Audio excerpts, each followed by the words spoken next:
Hello ladies and gentlemen, and welcome back to the Unique Cars and Parts YouTube channel.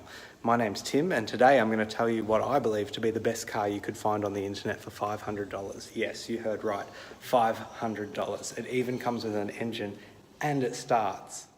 It's a 1990 Mazda 626 sedan, 2.2 litre 4-cylinder with only 57,000 kilometres on it. Now, I saw this car go up on the uniquecarsandparts.com.au classifieds, and as soon as I saw it, I thought, I've got to go and check this thing out. I mean, from the pictures, it looked like no one had driven it.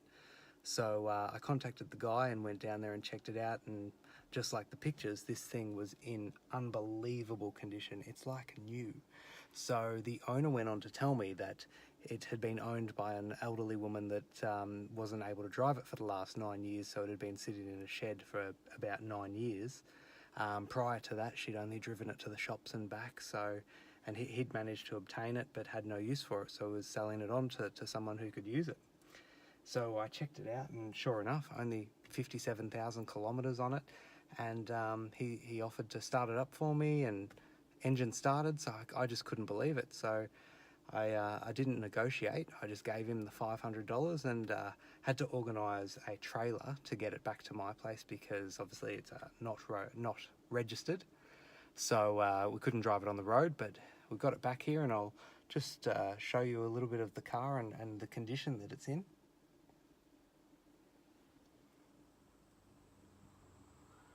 It even comes with a full spare wheel, never been used.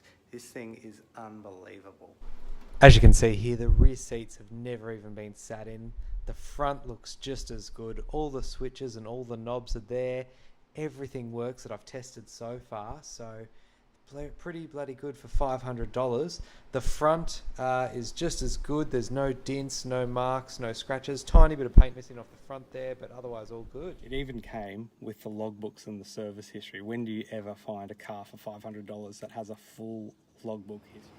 So what did I even buy this car for? Well, I actually bought it for my dad, who plans to drive it all the way to Cairns. And I said, Dad, you know Cairns is over 1,700 kilometres away because I'm based here on the Gold Coast. And he said, yep, that's what I want to drive to Cairns. So who knows if it's reliable enough for that, but I guess we'll have to stay tuned to find out. When I was rummaging through the boot, I found what I thought was a sun visor, and upon unfolding it, it's a sign that says help, please call RACQ. So I don't know if that's a bad omen. Is it reliable? Did they need to use that? The sign looks like it's been used in the past. So I don't know if that's a bit concerning or not, but who knows? Tomorrow morning we'll take it to the mechanic and find out if there's anything wrong with it.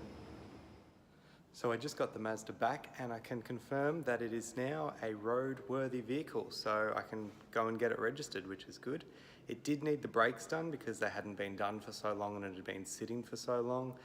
They recommended getting the timing belt done because it's 19 years overdue. It was 14 years overdue for a service, so they gave it a quick service, but other than that, just brakes and a service and a roadworthy, totaling about $1,200. So currently the car's sitting at about an $1,800 cost, which is still pretty cheap considering how good it is. So off I go to get it on the road tomorrow morning, and happy days.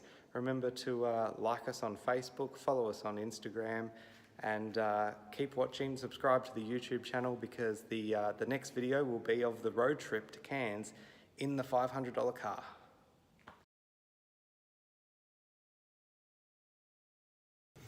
So the only thing I know about this car is that the engine kicks over, so why don't we go ahead and see if everything works.